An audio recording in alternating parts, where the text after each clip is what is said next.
Hi, welcome to code friend, welcome to this video. यहाँ पर हम डिस्कशन करने वाले हैं वीट पर। वीट क्या चीज़ है, इसको हम कैसे यूज़ कर सकते हैं एक रिएक्ट प्रोजेक्ट के साथ, वो हम देखेंगे। पहले थोड़ा सा डिस्कस कर लेते हैं वीट क्या चीज़ है, कैसे डिफरेंट है सीआरए से। उसके बाद वीट के साथ हम एक प्रोजेक्ट बनाएंगे। सबसे पहले सीआरए क्या चीज़ है। सीआरए शॉर्ट फॉर्म है क्रिएट रिएक्ट ऐप की। क्रिएट रिएक्ट ऐप एक फेसबुक का बिल्ड टूल है जिसकी हेल्प से आप एक रिएक्ट की एप्लीकेशन बना सकते हो बहुत quickly without any configurations. I hope आपने अपने सभी react projects create react app की हेल्प से ही बनाए होंगे। एंड आपने एक चीज़ वहाँ पे नोटिस की होगी कि जब आपका प्रोजेक्ट थोड़ा सा बड़ा होना स्टार्ट होता है ना, तो वो थोड़ा सा स्लो हो जाता है। Slow in the sense application slow नहीं होती, लेकिन जब आपका वो प्रोजेक्ट लोड होता है, जब आप npm स्टार्ट चलाते हो तो वो थोड़ा सा टाइम लेता है चलने में। जब आप उसको सेव करते हो तो वो कंपाइल होने में वापस से थोड़ा सा टाइम लेता है। तो हम ये देखेंगे कि सीआरए जब आपका प्रोजेक्ट बड़ा होता है तो सीआरए स्लो क्यों हो जाता है, जबकि इसका जो ऑल्टरनेटिव है वीट वो काफ़ी फास्ट है। तो क्या डिफरेंस है, क्यों सब बोलते हैं कि वीट यूज करो और सीआरए मत यूज करो, तो ये हम सब देखेंगे क्या बेसिक डिफरेंस है सीआरए में और वीट में। सबसे पहले यहाँ पे प्रॉब्लम स्टेटमेंट देख लेते हैं कि हम किस प्रॉब्लम को सॉल्व करने की कोशिश कर रहे हैं। अगर आपने प्रोजेक्ट बनाया with the help of CRA, अगर आपने क्रिएट रिएक्ट ऐप की हेल्प से प्रोजेक्ट बनाया है, तो ये आपको तीन चीजें देता है। एक तो ये आपको बेबल दे देता है, दूसरा ये आपको देता है वेबपैक, और तीसरा ये आपको देता है एक डेवलपमेंट सर्वर। तो ये तीन चीजें आपको सीआरए दे देता है। ठीक है। अब यहाँ पे जब आप वेब पैक का जब आप यहाँ पे यूज़ करते हो ना, तो वेब पैक क्या करता है, आपकी पूरी एप्लीकेशन का बंडल बनाता है और उसको एक सिंगल फाइल की तरह वो सर्व करता है टू द ब्राउज़र।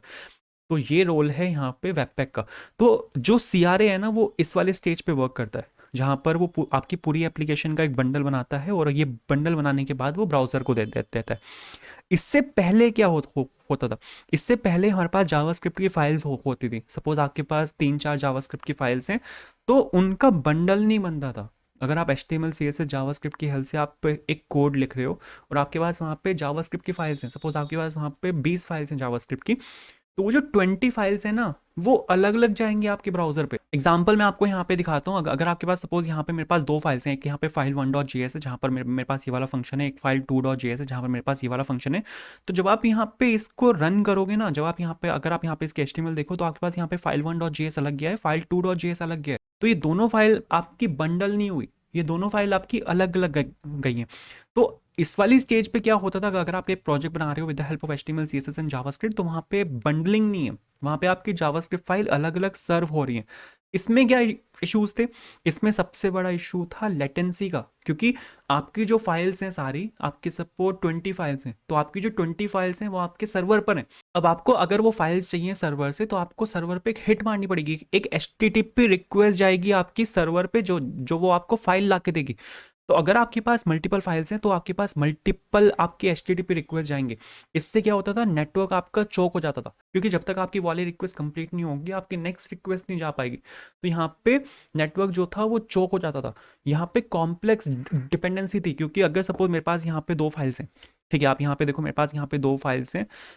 एक फाइल ये तो यहाँ पे कोड यहाँ पे डिफरेंट डिफरेंट है, बट अगर ये वाला फंक्शन मैं इस वाली फाइल में यहाँ पे यूज कर रहा होता, तो यहाँ पे इस वाली फाइल की डिपेंडेंसी थी इस वाली फाइल पे। तो यहाँ पे डिपेंडेंसी जो थी एक दूसरी फाइल के ऊपर वो बहुत ज़्यादा थी, कैशिंग में इशू था, हायर पेज वेट था, और कोड डुप्लीकेशन के इशूज थे। तो ये जो आप यहाँ पे देख रहे हो, ये सब यहाँ पे यही इशूज हैं, जहाँ पर आपकी डिफरेंट डिफरेंट फाइल्स, आप यहाँ पे आप देखो HTML के अंदर आपने यहाँ पे डिफरेंट डिफरेंट फाइल्स को डाला है। इस चीज़ को रिजॉल्व किया था सीआरए ने। जो यहाँ पे रिएक्ट का टूल है जो कि हमें फेसबुक ने दिया है, सीआरए क्रिएट रिएक्ट ऐप, ये हमें यहाँ पे तीन चीज़ें देता है। एक तो बेबल देता है। बेबल आपका जो भी पूरा कोड होता है उसको प्लेन जावास्क्रिप्ट, जो ओल्ड स्कूल जावास्क्रिप्ट होती है, उसमें कन्वर्ट करता है। वेब पैक देता है। वेब पैक यहाँ पे बहुत इंपॉर्टेंट है इस केस में, जो आपके पूरे प्रोजेक्ट का बंडल बनाता है और उसको एज अ सिंगल फाइल वो सर्व करता है टू द ब्राउजर। तो इस चीज़ का जो सोल्यूशन था यहाँ पे स्टेज 2 में था, जहाँ पर हमने अपनी मल्टीपल फाइल्स को कंबाइन कर दिया इनटू अ सिंगल फाइल। तो इससे क्या हुआ, अगर आपकी सपोज 20 फाइल्स हैं, तो 20 फाइल्स आपकी कंबाइन हो गई इनटू अ सिंगल फाइल, तो अब सिर्फ एक एक रिक्वेस्ट जाएगी आपके सर्वर पे। तो जो मल्टीपल HTTP रिक्वेस्ट जाती थी पहले, वो खत्म हो गई। नेटवर्क परफॉर्मेंस आपकी इनहांस हो गई, और डिपेंडेंसी मैनेजमेंट तो आपका बिल्कुल रिजॉल्व भी हो गया, क्योंकि सारा कोड आपका एक ही फाइल के अंदर लिखा है। तो जो भी आपका यहाँ पे सपोज कोड है, फंक्शन है, यहाँ पे ये सब लिखा हुआ है, ये दोनों फंक्शंस आपके एक फाइल में बन जाते थे। आप यहाँ पे देखो ग्रीट और फेयरवेल फंक्शन आपका यहाँ पे एक ही फाइल में लिखा हुआ है, और एक फाइल, एक कॉमन फाइल बनती थी जो कि होती थी bundle.js, ये हम भेजते थे अब आपके ब्राउजर के ऊपर। तो अगर आप यूज कर रहे हो क्रिएट रिएक्ट ऐप का, उसमें हमारे पास वेब पैक होता है। वेब पैक आपके पूरे प्रोजेक्ट का बंडल बनाता है। यहाँ पे हमारे पास एक फाइल होती है webpack.config.js। इसमें आप यहाँ पे देखो फाइल नेम हमारा यहाँ पे बनता है जो कि होता है bundle.js के नाम से फाइल होती है, जिसमें आपका सारा कोड होता है इन अ सिंगल फाइल जो आप ब्राउजर पे भेजते हो। इसमें क्या इश्यूज थे, अब आपके पास सपोज आपका प्रोजेक्ट ग्रो होता चला गया, ठीक है, आपके पास फाइल्स बढ़ती ही चली गई, तो जब आप उन फाइल्स को कंबाइन करोगे, आप पहले तो आपके 20 फाइल्स थी, अब सपोज आपके पास 100 फाइल्स हैं, तो पहले तो आपको 20 फाइल्स को कंबाइन करना था इनटू अ सिंगल फाइल, अब आपको 100 फाइल्स को कंबाइन करना है इनटू अ सिंगल फाइल। तो यहाँ पे आपका जो वेब पैक है वो थोड़ा सा स्लो हो जाता है, क्योंकि ये वर्क कैसे करता है। आप अगर यहाँ पे डायग्राम देखो, ठीक है, यहाँ पे ये आपकी एंट्री पॉइंट है। रिएक्ट का एंट्री पॉइंट क्या है, index.js से। index.js से आपका कोड आता है app.js में। app.js से वो डिफरेंट राउटिंग, ये आपका सपोज app.js है जहाँ पर आपकी सारी राउटिंग हुई हुई है, राउटिंग से वो फिर यहाँ पर डिफरेंट मॉड्यूल्स में जाता है। तो आपका CRA क्या करता है, आपका वेब पैक क्या करता है, इस पूरे का पहले तो बंडल बनाएगा, आपके पूरे प्रोजेक्ट कोड का बंडल बनाएगा, और फिर उसको as a single file bundle.js को वो सर्व करेगा आपके ब्राउजर पर। तो ये वाला जो कोड होगा यहाँ पे आपका, ये जो मॉड्यूल्स होंगे और जो फाइल्स हैं आपकी, वो जितनी बड़ी होंगी, जितनी सारी होंगी, जितना उसमें कोड होगा, जितना लेंथ ऑफ कोड होगा उसमें, उतना टाइम लगेगा। ये उतना टाइम कंज्यूमिंग है, और उतना आपका वो लोडिंग प्रोसेस जो है वो स्लो हो जाएगा। इस चीज को रिजॉल्व किया है वीट ने। वीट यहाँ पे दो चीजों को रिजॉल्व करता है। आपने देखा होगा जब आप npm स्टार्ट लिखते हो, आपने एक प्रोजेक्ट बनाया with the help of create react app, तो वो npm स्टार्ट बहुत टाइम लगाता है। अगर आपका प्रोजेक्ट का कोड काफ़ी ज़्यादा है, बड़ा प्रोजेक्ट है, तो बहुत ही टाइम लगाएगा npm स्टार्ट। इस चीज़ को रिजॉल्व किया था वीट ने। कैसे रिजॉल्व किया था मैं बताता हूँ। और जब आप वहाँ पे कंट्रोल एस दबा के उसको सेव करते हो, तो आपका पूरा प्रोजेक्ट फिर से कंपाइल डाउन होता है, वो फिर से बंडल बनता है उसका। तो बहुत बार उसमें भी टाइम लगता है। तो इन चीज़ों को रिजॉल्व किया था वीट ने। कैसे किया, वीट कैसे वर्क करता है, अगर आप ये डायग्राम देखो तो ये आपकी पूरी एप्लीकेशन का बंडल नहीं बना रहा। जैसे यहाँ पे क्या हुआ था, CRA ने क्या किया था, आपकी पूरी एप्लीकेशन का पहले बंडल बनाया था और फिर उस बंडल को सर्व किया था ब्राउजर पे। लेकिन वीट ऐसा नहीं कर रहा। वीट क्या कर रहा है, पहले आपकी एप्लीकेशन को वो रन कर रहा है, ठीक है, आपने यहाँ पे npm स्टार्ट लिखा, उसने आपकी एप्लीकेशन को रन कर दिया। फिर जो एंड पॉइंट हिट हुआ है, सपोज स्लैश होम हिट हुआ है, तो वो यहाँ पे आएगा, स्लैश होम की वो राउटिंग निकालेगा और जो मॉड्यूल होंगे उसका बंडल बनाएगा, और तब उसको वो सर्व करेगा। तो ये आपकी पूरी एप्लीकेशन का बंडल नहीं बनाता, ये जो भी आप हिट करोगे, वो रिक्वेस्ट आएगी, उसका बंडल बनाएगा, उसको वो सर्व करेगा। तो ये सर्व करने से पहले आपकी पूरी एप्लीकेशन को बिल्ड नहीं करता। इसमें मेनली क्या होता है, आपकी जो एप्लीकेशन होती है, अगर मैं आपको थोड़ा सा डिटेल में जाके बताऊँ, तो वीट क्या करता है, आपकी एप्लीकेशन जो होती है उसको दो हिस्सों में डिवाइड करता है। एक हिस्सा होता है डिपेंडेंसीज का, दूसरा हिस्सा होता है सोर्स कोड का। डिपेंडेंसीज क्या होती हैं, डिपेंडेंसीज आपका नोड मॉड्यूल्स होता है, ठीक है। नोड मॉड्यूल्स में जो पैकेजेस होते हैं वो इतने फ्रिक्वेंटली चेंज नहीं होते। जैसे सपोज मटेरियल यूआई है आपका, मटेरियल यूआई आपने एक बार इंस्टॉल कर लिया, वो आपके पास आ गया, वो उसके बाद चेंज नहीं होगा, ठीक है। तो ये दो हिस्सों में डिवाइड करता है, एक डिपेंडेंसीज होता है, एक सोर्स कोड होता है। डिपेंडेंसी जो भी आपके सारे मॉड्यूल्स हैं जैसे मटेरियल यूआई, फिर आपका जो सोर्स कोड है जो फ्रिक्वेंटली चेंज होता है। तो जो डिपेंडेंसीज हैं उनको वीट पहले ही प्री बिल्ड कर लेता है यूजिंग ES बिल्ड, जो कि आपकी बहुत फास्ट होती है यूजिंग नेटिव जावास्क्रिप्ट बंडलर्स। जो नेटिव जावास्क्रिप्ट बंडलर्स होते हैं उससे बहुत फास्ट होता है ES बिल्ड, तो ये उसका यूज करता है। और जो सोर्स कोड होता है जो आपका फ्रीक्वेंटली चेंज होता रहता है, उसका ये बंडल बनाता है नेटिव ESM की हेल्प से। ESM क्या होता है, ESM की फुल फॉर्म ECMAScript होती है, और जो आपका सोर्स कोड है वो आपका बंडल होता है with the help of native ESM। Native ESM use करने के बेनिफिट क्या है, जो आप यहाँ पे सामने देख पा रहे हो फिगर में, यहाँ पर क्या है, ऑन डिमांड बंडलिंग है। नेटिव ESM जो होता है वो ऑन डिमांड वर्क करता है based on the browser request. और इसका फायदा तो आपको सामने यहाँ पे दिख ही रहा होगा, जब ये चीज होती है तो फिर आपको टाइम कम लगता है, जो आपके अपडेट्स हैं उनको रिफ्लेक्ट होने में टाइम कम लगता है, आपकी जो बिल्ड परफॉर्मेंस है इससे वो इंप्रूव होती है। तो ये बेसिक सा डिफरेंस था कि CRA और वीट में क्या डिफरेंस है, और वीट क्यों फास्टर है CRA से। अब वीट को लेकर एक प्रोजेक्ट बनाएंगे हम, यहाँ पे जो रिएक्ट का प्रोजेक्ट बनाएंगे वो हम बनाएंगे with the help of wheat. यहाँ पे हम CRA का यूज नहीं करेंगे। तो वीट और रिएक्ट की हेल्प से एक प्रोजेक्ट बना लेते हैं, लेकिन प्रोजेक्ट बनाने से पहले अगर आप इस चैनल पर नए हो तो please hit the subscribe button. अगर आपने अब तक वीडियो लाइक नहीं की तो प्लीज़ लाइक दिस वीडियो। तो अगर मैं आपको प्रोजेक्ट दिखाऊँ तो ये आपका वो प्रोजेक्ट है वीट प्लस रिएक्ट की हेल्प से। एक बहुत बेसिक है, बिगनर लेवल प्रोजेक्ट है। तो अगर आप एक इंटरमीडिएट लेवल पे पहुंच चुके हो, मतलब रिएक्ट का अगर आप एक इंटरमीडिएट लेवल पे पहुंच चुके हो, तो आप यहाँ से इस वीडियो को स्किप कर सकते हो, ठीक है। अगर आपको सेटअप देखना है वीट और रिएक्ट की हेल्प से आप सेटअप कैसे कर सकते हो, क्योंकि वो मैंने अब तक आपको दिखाया नहीं है, तो आप वहां तक रोक सकते हो। लेकिन अगर आप एक बिगनर हो तो आप इस वीडियो के साथ गो हेड जा सकते हो, ठीक है। मतलब आप इस वीडियो को आगे देख सकते हो, बना सकते हो इस वाले प्रोजेक्ट को। तो इस प्रोजेक्ट को बनाने के लिए आपको किसी भी अपने एक फेवरेट फोल्डर में आना है। मैं यहाँ पर आया हूँ यूट्यूब के अंदर, रिएक्ट प्रोजेक्ट्स के अंदर। आपको यहाँ पे ऊपर क्लिक करना है और मैं यहाँ पे लिख रहा हूँ CMD, ठीक है। मैंने यहाँ पे CMD लिखा। सबसे पहले तो इस प्रोजेक्ट को बनाने के लिए हम यहाँ पे रिएक्ट का यूज करेंगे with the help of wheat, और हम यहाँ पे CSS का एक फ्रेमवर्क यूज करेंगे जो कि होगा टेलविंड CSS। तो इनकी हेल्प से हम यहाँ पे एक प्रोजेक्ट बनाएंगे। तो प्रोजेक्ट को बनाने के लिए अब तक आप लिखते थे npx create react app, ठीक है। अगर आप यहाँ पे लिख रहे हो npx create react app, तो आप जो रिएक्ट का प्रोजेक्ट है वो बना रहे हो आप with the help of create react app, CRA। But हम यहाँ पे CRA का यूज नहीं कर रहे हैं, हम यहाँ पे यूज कर रहे हैं वीट का। तो आपको यहाँ पे क्या करना है, आपको यहाँ पे npm लिखना है, npm create wheat, npm create wheat and @latest। आपको बस यहाँ पे ये डालना है। अगर आप एक रिएक्ट का प्रोजेक्ट बना रहे हो तो आप यहाँ पे सीधा दे भी सकते हो कि टेम्पलेट है यहाँ पे रिएक्ट, ऐसे करके आप यहाँ पे डाल सकते हो। और आपको यहाँ पे उस केस में एप्लीकेशन नेम भी डालना होगा। लेकिन मैं आपको बिल्कुल सिंपल से सिखाऊंगा कि यहाँ पे हम करते कैसे हैं, ठीक है। तो यहाँ पे ये कमांड क्या करेगी, ये आपका रिएक्ट वीट का जो लेटेस्ट वर्जन है ये आपके सिस्टम में इसको इंस्टॉल कर देगा, ठीक है। तो आपको यहाँ पे रन करना है npm create वीट @latest को। इसने यहाँ पे पूछा है प्रोजेक्ट नेम, जैसे कि मैंने आपको बताया था आप वहाँ पे भी प्रोजेक्ट नेम डाल सकते हो, लेकिन अगर आपने वहाँ पे नहीं डाला तो आप फिर यहाँ पे डाल सकते हो। मैंने डाला है यहाँ पे ब्लॉक्स ऐप। और आपको वीट को कौन से फ्रेमवर्क के साथ यूज़ करना है, मेरे को यहाँ पे इसको रिएक्ट के साथ यूज़ करना है, तो आपको यहाँ पे रिएक्ट चूज़ करना है। टाइपस्क्रिप्ट है, टाइपस्क्रिप्ट प्लस SWC या जावास्क्रिप्ट है, मैं यहाँ पे यूज़ कर रहा हूँ जावास्क्रिप्ट, एंड आपका प्रोजेक्ट रेडी है। आप देखो इसको 5 सेकंड भी नहीं लगे आपका प्रोजेक्ट बनाने में, ठीक है। तो इसको खोलने के लिए आपको यहाँ पे लिखना होता है CD ब्लॉक्स ऐप करके। मैं सीधा यहाँ पे इसके अंदर जा रहा हूँ और आपको यहाँ पे लिखना है कोर्सपेज डॉट क्या करेगा, ये आपका विजुअल स्टूडियो कोड खोल देगा इसी फोल्डर के अंदर। आप यहाँ पे देखो इसने मेरा VS कोड खोल दिया इसी फोल्डर के अंदर। एक रीज़न ये भी है कि ये जो यहाँ पे इसने 5 सेकंड में जो प्रोजेक्ट बना दिया ना, वो इस वजह से भी बना दिया क्योंकि यहाँ पर क्या है कि आपके पास नोड मॉड्यूल्स नहीं है। आप यहाँ पे देखो मेरे पास यहाँ पे नोड मॉड्यूल्स नहीं है, नोड मॉड्यूल्स आपको यहाँ पे अलग से इंस्टॉल करना पड़ता है। तो नोड मॉड्यूल्स इंस्टॉल करने में टाइम लगता है। तो इस वजह से भी यहाँ पे शायद ऐसा हुआ होगा कि इसने 5 सेकंड में ही आपका प्रोजेक्ट बना दिया, क्योंकि यहाँ पे नोड मॉड्यूल्स नहीं है। तो आपको यहाँ पे एक काम करना पड़ेगा, आपको यहाँ पे चलाना है npm इंस्टॉल। npm इंस्टॉल क्या करेगा, अगर आपके पास यहाँ पे package.json है तो package.json में जो यहाँ पे डिपेंडेंसीज हैं उनके हिसाब से ये आपका यहाँ पे नोड मॉड्यूल्स और पैकेज log.json जनरेट कर देगा। अब यहाँ पे देखो मेरे पास यहाँ पे 2 डिपेंडेंसीज हैं और मेरे पास यहाँ पे काफ़ी सारी डेव डिपेंडेंसीज हैं।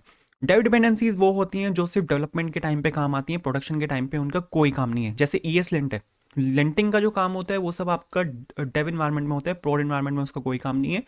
यहाँ पे वीट है, वीट भी हमें डेव इन्वायरमेंट में ही चाहिए, क्योंकि आपने एक बार प्रोजेक्ट बना दिया, ठीक है, उसको रन कर लिया, उसको प्रोडक्शन फ्रेंडली बना दिया, फिर ख़त्म, ठीक है। प्रोडक्शन बिल्ड बनाने के बाद आपका वेट का कोई काम ही नहीं बचता। उसके बाद जो प्रोडक्शन बिल्ड बनती है वो आपकी प्योर जावास्क्रिप्ट में बनती है, तो वहाँ से जावास्क्रिप्ट उसको टेक ओवर कर लेता है। तो इस वजह से ये भी यहाँ पे डिपेंडेंसी है, क्योंकि इसका हमें उसमें कोई काम ही नहीं है। किसमें काम नहीं है, प्रोडक्शन में कोई काम नहीं है। तो यहाँ पे वीट.config.js ये हमारी यहाँ पे एक फाइल आई है, इसमें आप अपनी सारी जो वीट की कॉन्फ़िगरेशंस हैं वो आप यहाँ पे मेंशन कर सकते हो। कौन कौन सी कॉन्फ़िगरेशंस हैं ये मैं अभी आपको दिखाऊंगा, 1 मिनट बस यहाँ पे npm इंस्टॉल हो जाए। जैसे यहाँ पे नोड मॉड्यूल्स इसने जनरेट कर दिया, यहाँ पे पैकेज log.json रहती है, उसको भी देख लेते हैं। यहाँ पे हमारे पास एक फाइल है index.html। आप यहाँ पे देखो मेरे पास यहाँ पे एक फाइल है index.html, जो यहाँ पे रूट जो हमारे पास पब्लिक फोल्डर के अंदर जो index.html होती थी वो इसने मेरे को यहाँ पे बाहर दी है, ठीक है। और आप यहाँ पे देखो ये यहाँ पे हमारे पास स्क्रिप्ट है, ये हमारे पास यहाँ पे वीट की स्क्रिप्ट है, ठीक है। जहाँ पर सोर्स के अंदर हमारे पास यहाँ पर एक फाइल है main.jsx, जो उसका यहाँ पे रेफरेंस ले रही है। आप यहाँ पे देखो ये हमारे पास यहाँ पे एक फाइल है main.js, ये जो फाइल है main.jsx ये आपकी रिप्लेसमेंट है index.js की, ठीक है।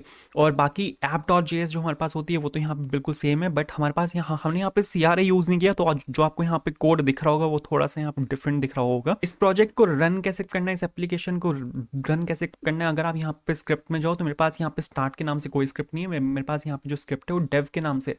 तो आपको यहाँ पे रन करना पड़ेगा npm run dev, ठीक है। मैंने यहाँ पे क्या किया, मैंने यहाँ पे npm run dev किया, एंड आप यहाँ पे देखो इसने चला भी दिया, 1 सेकंड भी नहीं लगा इसको चलाने में।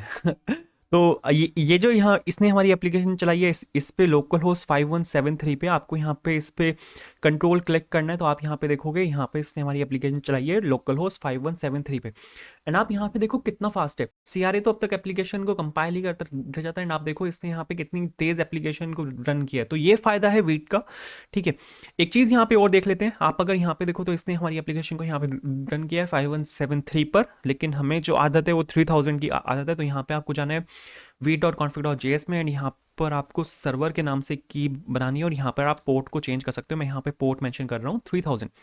रिफ्रेश किया मैंने, आप यहाँ पे देखो इसने यहाँ पे मेरी एप्लीकेशन को रन किया लोकल होस्ट 3001 पे, क्योंकि मेरी एक पुरानी एप्लीकेशन है जो मैं आपको यहाँ पे दिखा रहा था, वो ये चल रही है लोकल होस्ट 3000 पे। तो इस वजह से यहाँ पे इसने एप्लीकेशन को रन किया लोकल होस्ट 3001 पे। मैं यहाँ पे क्या कर रहा हूँ, जो मेरी पुरानी एप्लीकेशन है जो मैं आपको दिखा रहा था, उसको मैं यहाँ पे स्टॉप कर रहा हूँ। टर्मिनल मैंने यहाँ पे स्टॉप किया, ठीक है। वापस आया मैं, और अब अगर मैं आपको यहाँ पे रिफ्रेश करके दिखाऊँ, सर्वर यहाँ पे रीस्टार्ट हो रहा है, ठीक है। 1 सेकेंड मेरे को यहाँ पे इसको स्टॉप करना पड़ेगा, फिर से मेरे को यहाँ पे npm run dev करना है, ताकि ये इसको लोकल होस्ट पोर्ट 3000 पे चलाए। आई होप आपका चल गया होगा ये लोकल होस्ट 3000 पे। आप यहाँ पे देखो इसने मेरे यहाँ पे लोकल होस्ट, एंड आप यहाँ पे देखो इसने मेरा जो एप्लीकेशन चलाई है वो लोकल होस्ट 3000 चलाई है, एंड इसको यहाँ पे चेंज कर रहा हूँ मैं लोकल होस्ट 3000। बिल्कुल सेम रिजल्ट आएगा, आप यहाँ पे देखो बिल्कुल डिट्टो रिजल्ट है। एक चीज़ यहाँ पे और है, अगर मैं यहाँ पे अपनी एप्लीकेशन को npm रन डेव कर रहा हूँ, तो जब एप्लीकेशन स्टार्ट होती है तो बाय डिफॉल्ट ये ब्राउजर पे रीडायरेक्ट नहीं कर रहा, तो उसको भी आप यहाँ पे चेंज कर सकते हो। उसके लिए आप यहाँ पे ओपन को कर सकते हो ट्रू, कि एप्लीकेशन स्टार्ट होते ही ये सीधा मेरा यहाँ पे ब्राउजर खोल दे। तो अगर मैं यहाँ पे चलाता हूँ npm रन डेव, तो आप यहाँ पे देखोगे कि जैसे मेरी एप्लीकेशन स्टार्ट होगी ये सीधा मेरे को ब्राउजर पे रीडायरेक्ट कर देगा। एंड यहाँ पे इसने मेरा सीधा ब्राउजर खोल दिया। आप यहाँ पे देखो एक नई टैब यहाँ पे खुली है, अभी हम इससे पहले इस वाली टैब पर थे। तो इस प्रोजेक्ट को बनाने के लिए हमें यहाँ पे क्या चाहिए, अगर आप यहाँ पे देखो तो मेरे को यहाँ पे एक हेडर चाहिए, उसके नीचे मेरे को यहाँ पे एक बैनर चाहिए, और उसके नीचे हम यहाँ पे अपने सभी ब्लॉग्स को डिस्प्ले करवाएंगे। तो सबसे पहले तो मैं यहाँ पे क्या कर रहा हूँ, मेरे को यहाँ पे एक पेज चाहिए। तो सबसे पहले तो मैं यहाँ पे एक फोल्डर बना रहा हूँ पेजेस के नाम से, उसके अंदर मैं यहाँ पे एक फाइल बना रहा हूँ जो कि होगी मेरी यहाँ पे home.jsx के नाम से, क्योंकि ये मेरा यहाँ पे होम पेज है।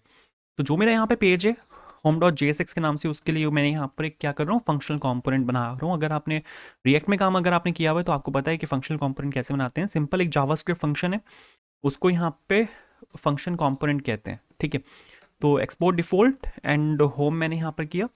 अब ये हमारी यहाँ पे मेन फाइल है, main.jsx हमारी यहाँ पे मेन फाइल है, जो आपका यहाँ पे एंट्री पॉइंट है, और यहाँ से आपका जो फ्लो ऑफ कोड है वो जा रहा है आपका app.jsx में, जहाँ पर ये सब कोड लिखा हुआ है। तो मैं यहाँ पर एक काम कर रहा हूँ, ये सारा कोड मैं यहाँ से हटा रहा हूँ, और इसकी जगह मैं यहाँ पे कुछ नहीं कर रहा, मैं बस यहाँ पे जो आपका होम कॉम्पोनेंट है उसको मैं यहाँ पे इम्पोर्ट कर रहा हूँ। इसको हटाते हैं, इसकी हमें यहाँ पे कोई ज़रूरत नहीं है, और ऊपर जितना भी ये आपका यहाँ पे कोड लिखा हुआ है ये सब हटाते हैं, इसकी भी हमें यहाँ पे कोई ज़रूरत नहीं है। होम होम कंपोनेंट जो था इसने मेरा यहाँ पे डायरेक्टली इंपोर्ट कर दिया, एंड यहाँ पे मैंने होम कंपोनेंट को रेंडर करवा दिया as a self closing tag चला के। अगर आपको मैं यहाँ पे दिखाऊँ तो आप यहाँ पे देखो हेलो फ्रॉम होम यहाँ पर आया, लेकिन ये यहाँ पे सेंटर लाइन हुआ हुआ है। क्यों सेंटर लाइन हुआ हुआ है, क्योंकि थोड़ी बहुत सी एस एस जो हमारी यहाँ पे इंडेक्स और सी एस एस में है, जो कि सेंटर लाइन वाली सी एस एस होगी, उसको मेरे को यहाँ पे हटाना पड़ेगा, ये है। तो आपको यहाँ से इसको हटा देना है, एंड आप यहाँ पे देखो हेलो फ्रॉम होम आपका बिल्कुल यहाँ पर आया, नाइस। इसके बाद अब आपको यहाँ पे क्या काम करना है, app.jsx का आपका काम यहाँ पे खत्म हो चुका है, main.jsx का हमें यहाँ पे कोई काम नहीं है। इसको भी क्लोज करते हैं, इसको भी क्लोज करते हैं। अब जो आपका होम पेज है वो 3 हिस्सों में डिवाइडेड है, ठीक है। तो जो हिस्से हैं, सबसे पहला जो मेरा यहाँ पे हिस्सा है वो यहाँ पे मेरा हेडर के नाम से, तो मैंने यहाँ पे एक फोल्डर बनाया कंपोनेंट्स के नाम से, उसके अंदर मैं यहाँ पे एक फाइल बना रहा हूँ जो कि होगी मेरी यहाँ पे हेडर के नाम से। और सेम चीज़ मैं यहाँ पे कर रहा हूँ, मैं यहाँ पे एक फंक्शनल कंपोनेंट इसको बना रहा हूँ जो कि होगा यहाँ पे, जिसके अंदर मैं एक एलिमेंट को रिटर्न करवा रहा हूँ जो कि होगा हेलो फ्रॉम हेडर, जो आपका स्क्रीन पे दिखेगा। तो एक्सपोर्ट डिफॉल्ट और हेडर मैंने यहाँ पर किया। अब ये जो हेडर है मेरे को होम पेज पे दिखाना है, तो आपको यहाँ पे होम पे जाना है, ऊपर यहाँ पे आपको हेडर को इम्पोर्ट करना है। मैंने यहाँ पर ऊपर हेडर को इम्पोर्ट किया, और ये जो डिव है इसके अंदर मैं यहाँ पे सिंपल हेडर को डाल रहा हूँ। तो यहाँ पे मैंने क्या किया, हेडर को ऐसा सेल्फ क्लोजिंग टैग डाला। तो अब आप यहाँ पे देखोगे, अब आपके पास यहाँ पे हेलो फ्रॉम हेडर आएगा। हेडर में मेरे को यहाँ पे क्या करना है, हेडर में बस मेरे को यहाँ पे एक लोगो लगाना है। जो आपका यहाँ पे लोगो है एक, वो मेरे को यहाँ पे हेडर में चाहिए। तो उसके लिए सबसे पहले आपको यहाँ पे हेडर के अंदर जाना है। हेडर के अंदर जाने के बाद मेरे पास यहाँ पे एक डिव है। डिव के अंदर मैं यहाँ पे लिख रहा हूँ imgsrc, क्योंकि मेरे को यहाँ पे एक इमेज चाहिए। इमेज मेरे को यहाँ पे एक लोगो चाहिए, ऑल्ट करके यहाँ पे लोगो डाल देते हैं, एंड दैट्स इट। और यहाँ पे ऊपर चलते हैं, const logo is equals to, कोई भी लोगो का यूआरएल आप पिक कर सकते हो और उसको यहाँ पे आप पेस्ट कर सकते हो। वापस आते हैं तो आप यहाँ पे देखो कि मेरे पास यहाँ पे जो लोगो है वो आ चुका है, प्रिंगल्स का लोगो है, ठीक है। ये मेरे को ठीक लगा तो मैंने यहाँ पे इसी को ही पिक कर लिया, नाइस। तो ये आपको यहाँ पे करना है, ठीक है। अब इसके बाद मेरे को यहाँ पे इसकी CSS हैंडलिंग करनी है। CSS के लिए मैंने आपको बोला था कि मैं यूज़ करने वाला हूँ यहाँ पे टेलविंड का। टेलविंड CSS को यूज़ करने के लिए आपको यहाँ पे एक नई टैब खोलनी है और वहाँ पे आपको टेलविंड CSS को यूज़ करना है। टेलविंड CSS क्या चीज़ है? एक ओपन सोर्स कुछ नहीं है, बस एक ओपन सोर्स CSS लाइब्रेरी है। जैसे आपके पास बूटस्ट्रैप है, मटेरियल UI है, चक्र UI है, ठीक है, और भी बहुत सारे हैं ऐसे। यहाँ पे टेलविंड CSS है। टेलविंड CSS और बाकियों में बस एक फ़र्क है। टेलविंड CSS जो आपको CSS देता है वो क्लासेस की फॉर्म में देता है।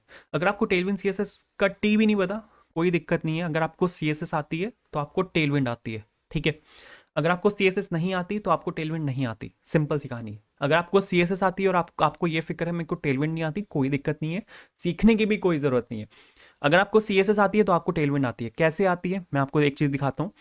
यहाँ पे क्या है, यहाँ पे मेरे पास वो है, क्या क्या बोलते हैं उसको, यहाँ पर यहाँ पर मेरे पास क्लासेस हैं। तो अगर सपोज मेरे को CSS चाहिए, आपको कहीं पे डिस्प्ले फ्लेक्स डालना है और आपको ये नहीं पता उसको टेलविंड में क्या कहते हैं, तो आपको कुछ नहीं करना, यहाँ पर आपको सर्च करना है डिस्प्ले फ्लेक्स। डिस्प्ले फ्लेक्स यहाँ पर आपको सर्च करना है। डिस्प्ले फ्लेक्स को, ये आपको डिस्प्ले फ्लेक्स वाली प्रॉपर्टी है, उसको बोलते हैं फ्लेक्स, और आपको फ्लेक्स को चिपका देना है। आपको ये नहीं पता कि आपको फ्लेक्स डायरेक्शन कॉलम कैसे करना है, ठीक है। फ्लेक्स डायरेक्शन कॉलम को टेलविंड में क्या कहते हैं, आपको फ्लेक्स डायरेक्शन कॉलम यहाँ पे सर्च करना है। एंड अगर आप यहाँ पे ऊपर आओगे तो फ्लेक्स डायरेक्शन कॉलम को कहते हैं फ्लेक्स हाइफन कॉल। बस अगर आपको CSS आती है तो आपको टेलविंड आती है। सबसे पहले इसको इंस्टॉल कर लेते हैं। तो यहाँ पे चलते हैं इसके इंस्टॉलेशन पे। गेटिंग स्टार्टेड में आपको यहाँ पे इंस्टॉलेशन मिल जाएगी। मैं यहाँ पे यूज़ कर रहा हूँ वीट का, तो वो एक फ्रेमवर्क है। तो अगर आपको फ्रेमवर्क के हिसाब से उसको इंस्टॉल करना है तो यहाँ पे जाना है फ्रेमवर्क गाइड्स में। फ्रेमवर्क गाइड्स में जाने के बाद यहाँ पे काफ़ी सारे फ्रेमवर्क्स हैं, आपको यहाँ पे जाना है वीट पे। वीट में अगर आप यहाँ पे देखोगे तो ये जो डिपेंडेंसीज हैं ये मेरे को यहाँ पे इंस्टॉल करनी है। तो सबसे पहले आपको यहाँ से इसको कॉपी कर लेना है।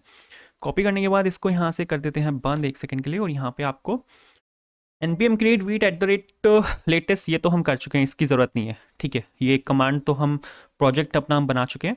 ये वाली जो CSS है उसको आपको यहाँ से कॉपी कर लेना है और यहाँ पे आपको इसको पेस्ट कर देना है। आप यहाँ पे देखो -d लगा हुआ है। -d इज डेव डिपेंडेंसीज, क्योंकि जो टेलविंड है उसको भी हम डेव में ही यूज़ करते हैं, प्रोडक्शन में उसका कोई काम नहीं है। प्रोडक्शन में प्लेन CSS चलती है। तो ये जो यहाँ पे टेलविंड है ये आपकी इंस्टॉल होगी एज अ डेव डिपेंडेंसी। फिर यहाँ पे पोस्ट CSS और ऑटो प्रीफिक्सर 2 पैकेजेस और हैं। उसके बाद यहाँ पे आपको यहाँ पे जो टेलविंड CSS है उसको इनिशियलाइज करना होता है, ठीक है। इनिशियलाइज से क्या होता है, इनिशियलाइज से आपको ये वाली फाइल मिल जाएगी tailwind.config.js, जहाँ पर आप अपनी टेलविंड के जो कॉन्फ़िगरेशन है उनको मेंशन कर सकते हो। तो यहाँ पे आपको लिखना है npx tailwind init और -p। आप यहाँ पे देखोगे जो आपका यहाँ पे मेन लेवल है वहाँ पे एक फाइल आ जाएगी, ये रही tailwind.config.js, ठीक है। उसके बाद आपको यहाँ पे आना है, आपको ये जो कोड है सारा इसको यहाँ से कॉपी कर लेना है। कॉपी करने के बाद आपको यहाँ से इसको सेलेक्ट करके डिलीट करना है और यहाँ पे आपको अपना जो कोड है उसको पेस्ट कर देना है। तो ये टेलविंड की जो कॉन्फ़िगरेशन फाइल है वो हमने यहाँ पे मेंशन कर दी। उसके बाद अगर आप यहाँ पे आओगे तो टेलविंड की कुछ CSS है, बेस कॉम्पोनेंट्स और यूटिलिटीज़ को लेके आपको यहाँ से इसको कॉपी कर लेना है और आपको यहाँ पे जाना है index.css में। सबसे ऊपर जो कॉलन रूट है उसके ऊपर यहाँ पर आपको इन तीनों को पेस्ट कर देना है। एंड उसके बाद अगर आप npm run dev करोगे तो आपको यहाँ पे जो टेलविंड की CSS है वो यहाँ पे आपको दिखनी स्टार्ट हो जाएगी। तो आपको यहाँ पे करना है npm run dev। एक चीज़ और है, मैंने आपको यहाँ पे एक चीज़ बताई, अगर आपको कुछ भी सपोज सर्च करना है तो उसके लिए आपको यहाँ पे आना पड़ेगा डिस्प्ले फ्लेक्स, ठीक है। मैंने यहाँ पे क्या किया, डिस्प्ले फ्लेक्स डाला, तो ये मेरे को यहाँ पे डिस्प्ले फ्लेक्स की जितनी प्रॉपर्टीज़ हैं वो सब यहाँ पे मेरे को दिखा देगा। डिस्प्ले की मतलब जितनी प्रॉपर्टीज़ हैं अगर आपको ऑलरेडी पता है, जैसे मेरे पास विथ है, मेरे को विथ सपोज चाहिए 24 पिक्सल्स। अब यहाँ पे 24 पिक्सल के लिए मेरे को यहाँ पे वापस आके इसको ढूंढना पड़ेगा। मेरे को यहाँ पे देखना पड़ेगा 12 पिक्सल, 14 पिक्सल, 20, और ये आता है यहाँ पे 24 पिक्सल। तो W-6 मेरे को यहाँ पे डालना पड़ेगा। तो इस सब का ना एक शॉर्टकट भी है, ठीक है। इस सब का शॉर्टकट क्या है, आपके पास यहाँ पे एक डिपेंडेंसी होती है, आपके पास यहाँ पे एक एक्सटेंशन है, आपको यहाँ पे क्लिक करना है, ठीक है। ये नहीं यहाँ पे ठीक है, आपको यहाँ पे क्लिक करना है। एंड यहाँ पे हमारे पास एक एक्सटेंशन है टेलविंड CSS इंटेलिजेंस। आपको यहाँ पे सर्च करना है टेलविंड CSS, और टेलविंड CSS इंटेलिजेंस जब आप यहाँ पे लिखोगे, या टेलविंड CSS भी आप यहाँ पे लिखोगे, सबसे पहला होगा ब्लू टिक लगा हुआ होगा, आपको इसको इंस्टॉल कर लेना है। इसको इंस्टॉल करने से पता है क्या होगा, आपको यहाँ पे टेलविंड के सजेशंस मिलने स्टार्ट हो जाएंगे। जैसे अगर आपको मैं यहाँ पे दिखाऊँ, मेरे को यहाँ पे सपोज एक ये जो मेरे पास यहाँ पे लोगो आया हुआ है, ये काफ़ी बड़ा है। आप यहाँ पे देखो लोगो मेरे पास यहाँ पे काफ़ी बड़ा है ये। तो मेरे को इसको है ना थोड़ा छोटा करना है।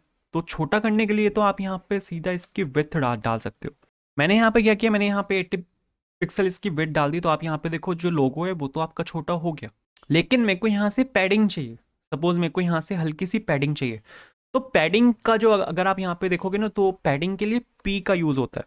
ठीक है, पैडिंग अगर आपको मैं यहाँ पे दिखाऊँ, तो आप यहाँ पे देखो, ये तो स्क्रॉल पैडिंग है। सिंपल पैडिंग चाहिए मेरे को, तो ये है पैडिंग। ठीक है, अगर आप पैडिंग देखो तो पी यूज़ होता है। P X is padding along horizontal. ठीक है, तो उसमें लेफ्ट टू राइट आ जाएगा। P Y is padding along vertical, तो उसमें टॉप और बॉटम आ जाएगा। बट जो मेजरली चलता है यहाँ पे पी चलता है। आप यहाँ पे देखो P1 P2 और ये चलता है यहाँ पे। तो उसके लिए आपको यहाँ पे लिखना पड़ेगा क्लास नेम। अगर आपके पास CSS इंस्टॉल्ड है तो आपको यहाँ पे क्लास नेम लिखना है, एंड यहाँ पे आपको लिखना है P हाइफन। तो आप यहाँ पे देखो मेरे पास यहाँ पे जो पूरी सजेशन लिस्ट है वो यहाँ पर आ चुकी है। P0 is padding 0 pixel, P1 is padding 4 pixel, P2 is padding 8 pixels. और आप यहाँ पे देखो ये पूरी सजेशन लिस्ट जो है वो मेरे पास यहाँ पर आ चुकी है।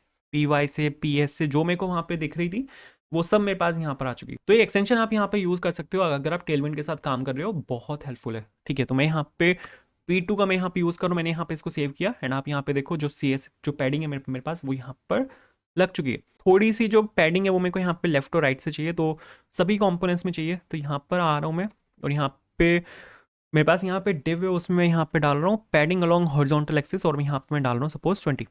ठीक है, जो ये चलती है पैडिंग वो चलती है आपकी स्टार्टिंग में तो मल्टीपल ऑफ 2 में चलती है, फिर मल्टीपल ऑफ 4 हो जाती है। जो मैंने यहाँ पे PX20 लिखा है मल्टीपल ऑफ 4 में। ठीक है, एंड नाइस। तो अगर आप यहाँ पे देखोगे तो इतने से हो जाएगा। फिर इसके बाद मेरे पास यहाँ पे जो नेक्स्ट कंपोनेंट वो मेरे पास यहाँ पे बैनर के नाम से, तो बैनर डॉट JSX मैंने यहाँ पर लिखा। इसको यहाँ से आपको कॉपी कर लेना है पूरे को, और यहाँ पर लाकर इसको चिपका देना है, और यहाँ पर आपको लिखना है बैनर, एंड यहाँ पर सपोज मैंने लिखा बैनर। कोई भी आप अपनी पसंद का जो बैनर है उसको आप यहाँ पे यूज़ कर सकते हो। तो कोई भी एक URL आप गूगल से उठाओ, इसको कॉपी पेस्ट मार दो। ये URLs अगर आपको चाहिए जो मैं यहाँ पे यूज़ कर रहा हूँ, तो उसके लिए आपको जाना है वीडियो डिस्क्रिप्शन में, वहाँ पर आपको पूरे प्रोजेक्ट का सोर्स कोड मिल जाएगा, एंड वहाँ से आप इनको पिक कर सकते हो।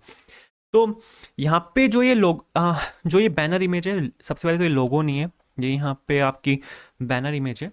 तो इसको यहाँ से मैंने कॉपी किया, यहाँ पे मैंने ला के इसको पेस्ट कर दिया, ऑल्ट करके मैं यहाँ पे लोगो डाल रहा हूँ। ठीक है, विथ 80 पिक्सल मेरे को यहाँ पे नहीं चाहिए, 80 पिक्सल काफ़ी कम हो जाएगा। मेरे को यहाँ पे जो बैनर है वो फुल स्क्रीन चाहिए। ठीक है, तो उसके लिए बैनर को मैंने यहाँ पे बनाया, इसको एक्सपोर्ट कर दिया। मेरे को यहाँ पे इसको इंपोर्ट करना है आपके होम कंपोनेंट के अंदर, एंड मैंने यहाँ पे बैनर डाला, और हेडर के जस्ट नीचे यहाँ पे मैं बैनर को as a self closing tag डाल रहा हूँ। आप यहाँ पे देखो मेरे पास यहाँ पे जो बैनर है वो यहाँ पर आ चुका है, लेकिन बैनर की हाइट काफ़ी ज़्यादा है। तो बैनर की हाइट के लिए मैं यहाँ पे डाल रहा हूँ आपका class name, and class name में मैं यहाँ पे H ले रहा हूँ।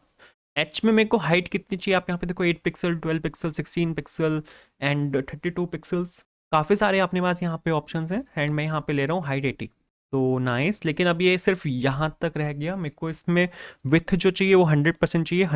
100% के लिए आपको यहाँ पे W-full लिखना होता है, तो आपकी जो विथ है वो 100% हो जाती है, कुछ इस तरह। अब यहाँ पर मेरे को क्या काम करना है, अब यहाँ पर मेरे को ब्लॉक्स को डिस्प्ले करवाना है। तो उसके लिए मैं यहाँ पे एक नया कंपोनेंट बना रहा हूँ जो कि होगा यहाँ पे ब्लॉक्स के नाम से, एंड यहाँ पर मैं सपोज डाल रहा हूँ blocks.jsx। ठीक है, यहाँ पर मैंने एक फाइल बनाई जो कि होगी यहाँ पे blocks.jsx के नाम से, एंड कुछ नहीं कर रहा मैं, सिंपल यहाँ पे लिख रहा blocks is equals to, and इसको यहाँ से कर देते हैं रिटर्न। यहाँ पे सपोज मैं अभी के लिए हेलो डाल रहा हूँ। ठीक है, एंड यहाँ पे आपको करना है एक्सपोर्ट डिफ़ॉल्ट एंड ब्लॉक्स। ठीक है, इसको सेव किया, और यहाँ पे चलते हैं अपने होम के अंदर, और यहाँ पे आपको इंपोर्ट करना है इंपोर्ट एंड ब्लॉग्स। अरे कहाँ से आएगा, ये आएगा आपका यहाँ पे कंपोनेंट्स के अंदर से, और यहाँ पे आपके पास एक कंपोनेंट है जो कि है यहाँ पे ब्लॉग्स के नाम से, और इसको आपको यहाँ पे बैनर के नीचे आप यहाँ पे आपको इसको प्लेस कर देना है with a self closing tag. बस आपको यहाँ पे इतना करना है। इसके बाद अगर आप यहाँ पे ब्लॉग्स में आओगे तो अब यहाँ पर मेरे को आपके ब्लॉग्स को डिस्प्ले कराना है। तो उसके लिए हमारे पास यहाँ पर एक वेबसाइट मेरे को मिली थी ऑनलाइन। ठीक है, और वो कोई डमी ब्लॉग्स देती है। डेटा उनका इतना अच्छा नहीं है, क्योंकि डेटा तो इनका यहाँ पे पूरा डमी है, लेकिन ठीक है, अगर आप प्रैक्टिस के लिए कोई प्रोजेक्ट बना रहे हो तो ये ठीक है। तो अगर आप यहाँ पे देखो API .slingacademy.com/v1 और इसका सैम्पल डेटा है जो कि ये यहाँ पे ब्लॉग पोस्ट ये यहाँ पे रिटर्न कर रहा है। आप यहाँ पे देखो ऑफसेट यहाँ पे 0 है, लिमिट यहाँ पे 10 है, तो आप यहाँ पे इसकी लिमिट भी सेट कर सकते हो कि आपको कितना डेटा चाहिए। तो लिमिट ले लेते हैं, सपोज मेरे को यहाँ पे 30 ब्लॉग पोस्ट चाहिए, तो मैंने यहाँ पे सपोज 30 लिखा, तो आपके पास जो ब्लॉग पोस्ट हैं वो यहाँ पे भर जाएंगे इस केस में। तो ये कुछ यहाँ पे इस तरह से वर्क करता है। तो ये API URL है, ये आपको मिल जाएगा वीडियो डिस्क्रिप्शन में, सेम जगह से आप इसको यहाँ से पिक कर सकते हो। सबसे पहले मेरे को इसको यहाँ पे हिट करना है।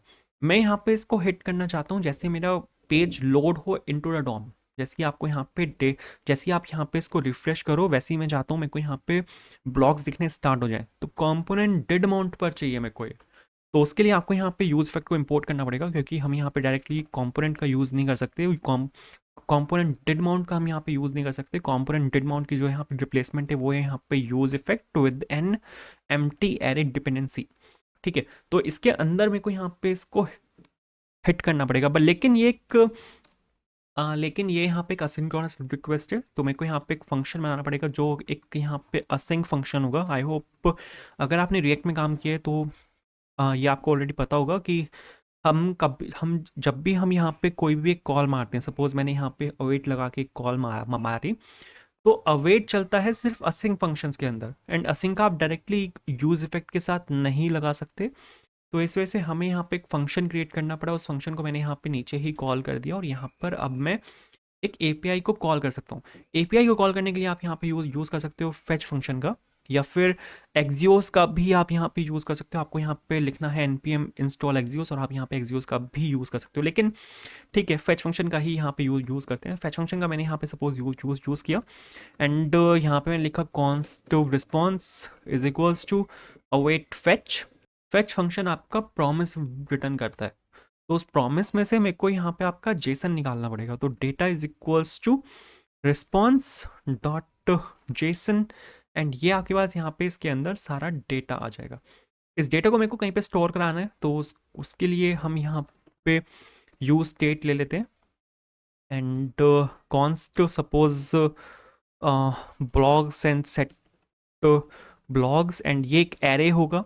ठीक है, तो इनिशियली मैं यहाँ पे ले रहा हूँ इसको एक empty array, and that's it. And फिर उसके बाद आप यहाँ पे सेट डेटा कर सकते हो, और यहाँ पे आप जो डेटा है, अरे सेट ब्लॉग्स, सॉरी डेटा नहीं, सेट ब्लॉग्स, और यहाँ पे आप डेटा करके उसमें उसको डाल सकते हो। अब मेरे पास जो सारा डेटा है वो यहाँ पे इसके अंदर आ चुका है। अगर आप यहाँ पे वापस जाके देखोगे, ठीक है, आपको Ctrl+Shift+I दबाना है ताकि जो डेव टूल्स हैं वो यहाँ पे खुल जाए। एंड अगर आप यहाँ पे इसको रिफ्रेश करोगे तो आपके पास यहाँ पे कॉल जाएगी, जो आप यहाँ पे देख भी सकते हो। मेरे पास यहाँ पे कॉल गई है, एंड अगर आप यहाँ पे प्रीव्यू में अगर आप यहाँ पे देखोगे तो आपके पास जो सारा डेटा है वो यहाँ पर आ चुका है, जो कि ब्लॉक्स के अंदर है। तो ब्लॉग्स के अंदर मेरे पास यहाँ पे सारा डेटा आ चुका है, तो आपको यहाँ पे लिखना है data.blogs। ठीक है, क्योंकि आपका जो सारा डेटा है वो यहाँ पे ब्लॉग्स के अंदर है। इसके बाद आपको यहाँ पर आना है, और आपको यहाँ पे जो ब्लॉग्स है उसको मैप करना पड़ेगा। ठीक है, डेटा को निकालने के लिए, और मैंने यहाँ पे सपोज ब्लॉग डाला, एंड एक एरे इनलाइन एरो फंक्शन के साथ आप यहाँ पे जो अपने ब्लॉग्स हैं उनको यहाँ पे रिटर्न कर सकते हो। जैसे सपोज अगर मैं आपको यहाँ पे दिखाऊँ, ब्लॉग के अंदर यहाँ पे मेरे पास एक आईडी है, जो कि यहाँ पे ये आईडी है, तो इसको आप यहाँ पे लिख सकते हो blog.id। ठीक है, तो चला के अगर आपको मैं यहाँ पे दिखाऊँ तो आपके पास यहाँ पे सभी आईडीज इस केस में आनी चाहिए। एक सेकंड रिफ्रेश कर लेते हैं इसको। ब्रेक हो गया है। Cannot read properties of undefined reading map, ये बोल रहा है कि ब्लॉग्स इसको मिला ही नहीं। ठीक है, एक सेकेंड मेरे को यहाँ पे ये प्रिंट कराना पड़ेगा कि डेटा के केस में हो क्या रहा है यहाँ पे डेटा क्या आया है मेरे को यहाँ पे वो चेक करना है। तो डेटा अब भी प्रॉमिस में है, आपको यहाँ पर भी अवेट लगाना पड़ेगा। ठीक है, क्योंकि ये इसके रिस्पॉन्स का यहाँ पे वेट करेगा, तो इसको ये जेसन में कन्वर्ट करेगा, तो इसको आपको यहाँ पे प्रॉमिस लगाना पड़ेगा। चला के अगर आपको मैं यहाँ पे दिखाऊँ तो, और आप यहाँ पे देखो मेरे पास यहाँ पे जो सारा डेटा है वो यहाँ पर आ चुका है, एंड इसके ब्लॉक्स में है डेटा। एंड अगर आप यहाँ पर अगर आप देखोगे तो 1 2 3 4 से लेके 30 की हमने लिमिट लगाई थी, एंड 30 के 30 ब्लॉक्स अपने पास यहाँ पर आ चुके हैं। तो ये कुछ यहाँ पे इस तरह से वर्क करता है, इस तरह से आप यहाँ पे इसको ले सकते हो। तो सबसे पहले तो मेरे को यहाँ पे कुछ चीज़ों को डिस्प्ले करवाना है। मेरे पास यहाँ पे एक इमेज चाहिए। सबसे पहले मेरे को जो ब्लॉक की आपकी इमेज होगी वो चाहिए। तो उसके लिए हमारे पास यहाँ पर एक ऑब्जेक्ट है। ठीक है, अगर आपको मैं यहाँ पे फिर से रिफ्रेश करके दिखाऊँ, ये यहाँ पे ऑलरेडी है। तो किसी भी एक ब्लॉग को खोल खोल लेते हैं। तो जो इमेज है अपनी वो यहाँ पे फोटो अंडरस्कोर यूआरएल के अंदर है, आपको यहाँ से इसको कॉपी कर लेना और यहाँ पे आपको इसको पेस्ट कर देना है। ठीक है, ऑल्ट में हम यहाँ पे ले लेते हैं ब्लॉग डॉट आई, और यहाँ पे इसको सेल्फ क्लोजिंग टैग के साथ मैं यहाँ पे इसको क्लोज कर रहा हूँ। तो आप यहाँ पे देखोगे मेरे पास यहाँ पे जितनी भी फोटोज़ हैं ब्लॉग्स की वो सब यहाँ पर मेरे पास आ चुकी हैं। ठीक है, तो जितनी भी फोटोज़ हैं वो सब मेरे पास यहाँ पर आ चुकी हैं। इसके बाद मेरे को यहाँ पे जो आपका ब्लॉग है उसमें एक हेडिंग को मेरे को यहाँ पे डिस्प्ले करवाना है कि ब्लॉग आपका किस बारे में है। तो टाइटल चलेगा, तो आपको यहाँ पे लिखना है ब्लॉग डॉट टाइटल। नाइस, उसके बाद क्या ब्लॉग है वो चाहिए मेरे को, तो वो आएगा आपका यहाँ पे कंटेंट टेक्स्ट में से। ठीक है, कंटेंट टेक्स्ट में से आपका यहाँ पे ये निकल के आएगा, तो ब्लॉग डॉट कंटेंट टेक्स्ट। तो आप यहाँ पे देखोगे ब्लॉग 1, उसकी हेडिंग, और नीचे आपका यहाँ पे सारा डेटा आ चुका है। थोड़ी सी CSS हैंडल करनी है, उसके बाद अपना यहाँ पे काम खत्म हो जाएगा। सबसे पहले तो मेरे को यहाँ पे एक रो में तीन तीन ब्लॉग चाहिए। मेरे को यहाँ पे सबसे पहले तो एक रो में 3 ब्लॉग चाहिए। तो टेबुलर फॉर्मेट में मेरे को डेटा चाहिए। मेरे पास यहाँ पे देखो 3 कॉलम मेरे को यहाँ पे चाहिए। अगर एक रो में मेरे को 3 ब्लॉक चाहिए तो मेरे पास यहाँ पे मल्टीपल रोज होंगी और 3 कॉलम होंगे, मतलब टेबुलर फॉर्म में डेटा होगा। टेबुलर फॉर्म मतलब यहाँ पे चलता है ग्रिड, तो ग्रिड की फॉर्म में मेरे को यहाँ पे डेटा चाहिए। तो मैंने यहाँ पर इसको कर दिया डिस्प्ले ग्रिड। आप यहाँ पे देखोगे जैसे डिस्प्ले ग्रिड होगा, अभी तो इसको कोई फर्क नहीं पड़ा क्योंकि मेरे को इसको मेंशन करना पड़ेगा कि एक कॉलम में कितना डेटा होना चाहिए। अब जो टेलविंड वर्क करता है वो बाय डिफॉल्ट मोबाइल स्क्रीन के लिए वर्क करता है। टेलविंड की जितनी भी CSS वर्क करती हैं वो बाय डिफॉल्ट मोबाइल स्क्रीन के लिए वर्क करती हैं। आप यहाँ पे देखो ये बाय डिफॉल्ट है ना, यहाँ पे मोबाइल स्क्रीन के लिए वर्क कर रहा है। अगर आपको इसको, तो सबसे पहले जो आप यहाँ पे CSS लगाते हो मोबाइल स्क्रीन के लिए लगाते हो, उसके बाद आप उसको लार्ज स्क्रीन पे डेवलप करते हो। तो यहाँ पर मेरे को चाहिए ग्रिड कॉल्स 1 कि एक कॉलम में एक ब्लॉक होना चाहिए मोबाइल स्क्रीन पर। लेकिन जैसे ही मैं मीडियम स्क्रीन या मीडियम स्क्रीन से ऊपर जाऊँ तो मेरे को एक कॉलम में 3 ब्लॉक चाहिए। ठीक है, तो चला के अगर आपको मैं यहाँ पे दिखाऊँ तो एक कॉलम एक रो में मेरे पास यहाँ पे 3 ब्लॉक आ गए। लेकिन जैसे मैं यहाँ पे स्मॉल स्क्रीन पे जाऊँगा, जैसे मीडियम स्क्रीन से यहाँ पे कम हो गया, तो आप यहाँ पे देखोगे मेरे पास अब यहाँ पे एक रो में सिर्फ एक ही ब्लॉक है। लेकिन जैसे ही मैं यहाँ पे लार्ज स्क्रीन पे जाऊँगा तो आप यहाँ पे देखोगे मेरे पास यहाँ पे एक रो में अब 3 ब्लॉक्स हैं। तो ये कुछ यहाँ पे इस तरह से वर्क करता है। थोड़ी सी CSS मेरे को यहाँ पे चाहिए, जैसे वर्टिकल में मेरे को यहाँ पे हल्की सी पैडिंग चाहिए ताकि ऊपर से थोड़ा सा स्पेस उठा ले। उसके बाद अब जो ये यहाँ पे CSS है, ठीक है, मेरे को यहाँ पे ये दोनों यहाँ पे एक दूसरे से चिपके हुए हैं, तो इन दोनों में यहाँ पे पैडिंग ले लेते हैं। PX ले रहा हूँ मैं, padding along the horizontal axis, उसको मैं यहाँ पे 2 ले रहा हूँ ताकि 2 ब्लॉक्स के बीच में स्पेस आ जाए। और अगर आप यहाँ पे देखोगे तो ये दोनों आपस में यहाँ पे चिपके हुए हैं। ठीक है, तो पैडिंग बॉटम में यहाँ पे ले रहा हूँ जो कि होगा यहाँ पे 3, ताकि इन दोनों के बीच में स्पेस आ जाए। एक वार्निंग चलती है, each item in list should have a unique की प्रॉप। आपने देखी होगी ये वाली वार्निंग। जब भी आप कोई मैप फंक्शन यूज़ करते हो, ठीक है, तो उसमें जो भी पेरेंट एलिमेंट है वहाँ पर आपको एक की मेंशन करनी होती है। ठीक है, ये क्यों मेंशन करते हैं इसकी अलग कहानी है। रिएक्ट इसको इंटरनली यूज़ करता है चीज़ों को अपडेट करने के लिए। तो यहाँ पे मैंने ब्लॉग डॉट ID लिखा, अब ये वार्निंग नहीं आएगी। ठीक है, और इसको एक सेकेंड हटाते हैं। तो ये आपके पास यहाँ पे ब्लॉग्स हैं। यहाँ पर अगर आप आ रहे हो तो आप यहाँ पे देखो ये जो टाइटल है काफ़ी छोटा लिखा हुआ है, तो इसको हम यहाँ पे चेंज कर सकते हैं। फ़ॉन्ट साइज़ जो होता है ना वो होता है यहाँ पे टेक्स्ट हाइफन 2 टाइम्स लार्ज। एक तो होता है SM चलता है यहाँ पे, ठीक है, एक MD चलता है, एक L चलता है, एक चलता है 2 टाइम्स L, फिर इसके मल्टीपल चलते हैं 3 times L, 4 times L, 6 times L। तो जितना भी आपको चाहिए, जैसे मेरे को 2 टाइम्स L चाहिए, तो आप यहाँ पे देखो ये यहाँ पे इस केस में बड़ा हो गया। वर्टिकल के अराउंड मेरे को थोड़ा सी पैडिंग चाहिए, तो PY लेना पड़ेगा, PY-2। तो आप यहाँ पे देखो दोनों के बीच में यहाँ पे हल्का सा स्पेस आ गया। इसके बाद अब जो यहाँ पे पैराग्राफ है उसमें मेरे को यहाँ पे चाहिए, तो यहाँ पे मैं ले रहा हूँ सपोज इसका जो टेक्स्ट है वो मेरे को यहाँ पे छोटा चाहिए क्योंकि अभी काफ़ी बड़ा लिखा हुआ था, तो टेक्स्ट -SM मैंने यहाँ पे किया, तो ये हल्का सा यहाँ पे स्मॉल हो गया। मेरे को यहाँ पे रीड मोर वाला कॉन्सेप्ट भी चाहिए। अगर आप यहाँ पे देखो ये काफ़ी बड़ा है और जो ब्लॉग की लेंथ अगर आपकी काफ़ी ज़्यादा है तो फिर ये उस केस में वर्क नहीं कर पाएगा। तो मेरे को यहाँ पे काम करना है। सबसे पहले तो इसको ज़रा नेक्स्ट लाइन में ले लेते हैं। नाइस, मैं यहाँ पे क्या कर रहा हूँ, मैं यहाँ पे इसकी सबस्ट्रिंग निकाल रहा हूँ। और 0 से लेके मैं यहाँ पे इसकी सबस्ट्रिंग निकाल रहा हूँ 300 कैरेक्टर्स तक। मैं बस यहाँ पे 300 कैरेक्टर्स को डिस्प्ले कराऊंगा ताकि ये ब्लॉग मेरा यहाँ पे छोटा हो जाए, लेकिन फिर लोग पूरा ब्लॉग कैसे पढ़ेंगे? तो उसके लिए मैं यहाँ पे क्या क्या करूँगा, उसके लिए मैं यहाँ पे एक बटन दूंगा जो कि होगा यहाँ पे रीड मोर का बटन।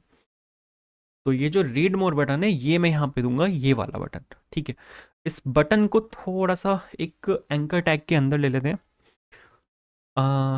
नाइस, बहुत बढ़िया। तो आप यहाँ पे देखो, ये एंकर टैग के मैंने यहाँ पे अंदर ले लिया। थोड़ी सी मेरे को यहाँ पे CSS चाहिए होगी, तो इसमें हल्की सी CSS ले लेते हैं। सबसे पहले तो आप यहाँ पे देखो, अगर मैं इस पे होवर कर रहा हूँ ना, तो ये कॉपी वाला साइन आ रहा है। कॉपी से हटके यहाँ पे पॉइंटर होना चाहिए, तो उसके लिए यहाँ पर एक क्लास है।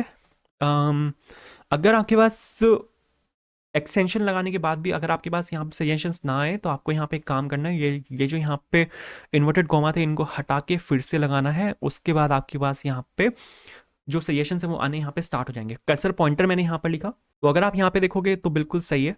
अब जैसे यहाँ पे रीड मोर पे मैं क्लिक करूँ तो ये यहाँ पे पूरा खुलना चाहिए।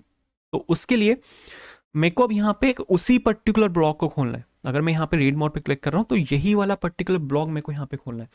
तो इसके लिए मेरे को यहाँ पे काम करना पड़ेगा। मेरे को यहाँ पे जो डेटा डॉट ब्लॉक्स हैं इसको मेरे को मैप करना पड़ेगा इसको मेरे को यहाँ पे मैप करना पड़ेगा, और यहाँ पे मेरे को एक प्रॉपर्टी को ऐड करना पड़ेगा। जैसे सपोज मैंने यहाँ पे इसको मैप किया, और यहाँ पर मेरे को एक प्रॉपर्टी को ऐड करना पड़ेगा। सबसे पहले तो सभी जितने भी ब्लॉग्स हैं, ठीक है, अगर कोई भी प्रॉपर्टी है उस वाले ब्लॉक की, तो उसको मैंने सबसे पहले तो यहाँ पे डाला, उसको मैंने स्प्रेड कर दिया। उसके बाद मैं यहाँ पे एक प्रॉपर्टी को अटैच कर रहा हूँ जो कि है यहाँ पे एक्टिव, कि ये यहाँ पे इस टाइम पे एक्टिव नहीं है, ठीक है।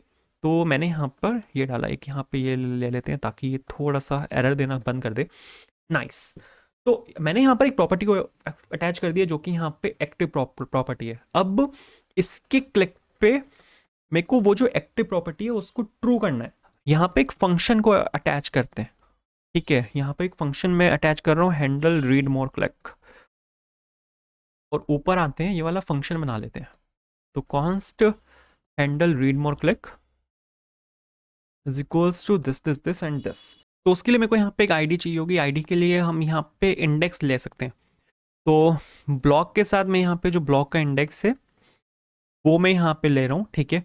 एंड मैं यहाँ पे सिंपल इंडेक्स पास कर रहा हूँ। उसके बाद ऊपर आते हैं। ऊपर आने के बाद मैंने यहाँ पे सपोज आईडी ली, और मेरे को वाला ब्लॉक निकालना पड़ेगा जो भी यहाँ पे इस वाले इंडेक्स से मैच हो रहा है, ठीक है। तो प्रीवियस जितने भी ब्लॉग्स हैं उनको मैं यहाँ पे एज इट इज़ ले रहा हूँ, और प्रीवियस ब्लॉग्स वो वाला ब्लॉग निकाल के मेरे को उसका जो एक्टिव इंडेक्स है उसको मेरे को यहाँ पे ट्रू करना है। बस इतना सा काम करना है, ठीक है। सबसे पहले तो मैं यहाँ पे क्या कर रहा हूँ, जितने मेरे ब्लॉग्स हैं उनको मैं यहाँ पे एक नए एरे में कॉपी कर रहा हूँ। कॉपी आप डायरेक्टली नहीं कर सकते क्योंकि एरे जो होते हैं वो कॉल बाय रेफरेंस होते हैं। तो उसके लिए आपको यहाँ पे इसको पुराने वाले को यहाँ पे पूरे को स्प्रेड करना पड़ेगा। तो प्रीवियस ब्लॉग्स को मैंने यहाँ पे न्यू ब्लॉग में कन्वर्ट कर दिया। अब जो भी आपके न्यू ब्लॉग्स हैं उसका जो इंडेक्स है, उसकी जो एक्टिव प्रॉपर्टी है उसको मेरे को यहाँ पे ट्रू कर देना है। तो नए वाले ब्लॉक्स मैंने यहाँ पे निकाले, उसमें इंडेक्स से मैंने वाला ऑब्जेक्ट निकाला, उसकी जो एक्टिव प्रॉपर्टी है उसको मैंने यहाँ पे ट्रू कर दिया, और जो रिटर्न कर दिया मैंने यहाँ पे न्यू ब्लॉक्स। तो ये जो नए ब्लॉक्स हैं ये यहाँ पे इस वाले एरे के अंदर जाके सेट हो जाएंगे। उसके बाद अब मेरे को यहाँ पे अब एक काम करना है। मेरे को यहाँ पे एक चेक लगाना पड़ेगा, ठीक है। मेरे को यहाँ पे एक चेक लगाना पड़ेगा, अगर ब्लॉक डॉट एक्टिव अगर यहाँ पे ट्रू है, ब्लॉक डॉट एक्टिव अगर मेरे यहाँ पे अगर आपका ट्रू है, तो उस केस में ब्लॉक डॉट कंटेंट टेक्स्ट मेरे को यहाँ पे पूरा दिखाना है, वरना मेरे को यहाँ पे सबस्ट्रिंग दिखानी है। दूसरी चीज़, अगर ब्लॉक डॉट एक्टिव यहाँ पर अगर आपका ट्रू है तो उस केस में मेरे को रीड मोर नहीं दिखाना, ठीक है। तो ये दो चीज़ें मेरे को यहाँ पे करनी है। इसको यहाँ से क्लोज कर देते हैं ताकि एरर यहाँ से चले जाए। एक सेकेंड, यहाँ पे नहीं आएगा। नाइस। तो अगर आपको मैं यहाँ पे चला के दिखाऊँ, इसको रिफ्रेश कर लेते हैं। रिफ्रेश मैंने यहाँ पर किया, कॉल गई, डेटा आया, रीड मोड पे क्लिक किया, नहीं, एरर आ गया एरर देख लेते हैं। ये बोल रहा है index is not defined. Index is not defined, अरे अच्छा, मैंने यहाँ पे आईडी लिया है, सॉरी माय बैड। यहाँ पे आईडी नहीं आएगा, यहाँ पे इंडेक्स आएगा क्योंकि मैं यहाँ पे इंडेक्स का यूज़ कर रहा हूँ, ठीक है। तो चला के देख लेते हैं। रिफ्रेश किया, एंड वो कॉल गई, वहाँ पे डेटा आया। आप यहाँ पे देखो, मैंने यहाँ पे रीड मोर पे क्लिक किया तो यहाँ पे ये सारा डेटा आ चुका है इसका। आप यहाँ पे देखो, ये डिट्टो है, ये एज इट इज़ है, लेकिन इसका यहाँ पे सारा डेटा आ चुका है।